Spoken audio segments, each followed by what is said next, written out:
Hey, what's up to my Capricorns? Please make sure to get the book at Amazon.com. The link will be in the description box below as usual. If you'd like to contact me for a personal reading, my email address as well as the prices are in the description box below as usual. So the cards that I come up with for the Capricorns are the 10 of Pentacles, 6 of Rods, 5 of Rods, the Sun, Lovers, King of Swords, King of Pentacles, Ace of Swords, King of Rods, and the 10 of Swords. So for the Capricorns, what I'm seeing here is how it is that, okay, that's very interesting.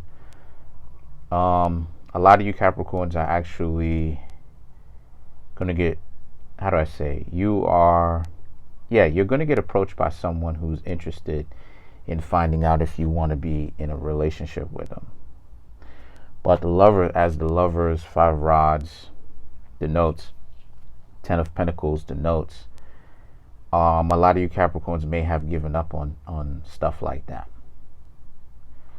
The King of Swords represents how it is that you shouldn't, because this person wants that with you. Now the King of Pentacles, which is a Capricorn and a Taurus card, right, both combined, right, both of them combined and stuff like this. The King of Pentacles, Ace of Swords, and the King of Rods is about, well, the King of Swords represents the strife between the two of you. It represents the mentality that the two of you have, and that how the two of you coming together is like a double-edged sword, or a two-sided sword, in the sense that both sides of it is sharp. So you have to be mindful of how this thing, the both of you have to be mindful of how this interaction can go. The Ace of Swords is right up under the 5 of Rods, which is just another representation of how the two of you can end up easily getting into a fight. A lot of you Capricorns have to see, the thing is that the last card is the 10 of Swords. Now 10s usually represent an end, but it usually represents some sort of example of the peak of something before you get into the royalty cards, right? The page, the knight, the king, the queen, and then after that the major arcana. So what these cards are basically saying to you Capricorns is, this person wants to help you help yourself by getting out of your own emotional numbness.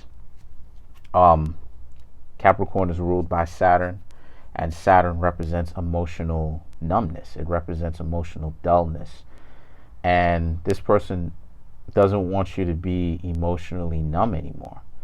But the thing is that you Capricorns are fighting to stay there because you don't want love, because of whatever, superstition you came up with in your head. Because Saturn represents superstition, right? The urban legends that we tell ourselves. And the thing is that Saturn also represents an aspect of freedom where you have to learn to break those boundaries by breaking that aspect of superstition that somehow you're unlucky. So it's not that Capricorns are truly unlucky. It's just that Capricorns are only unlucky in their own false perception of themselves. So that's pretty much it. Comment on the video, like the video, subscribe to my YouTube channel. Peace.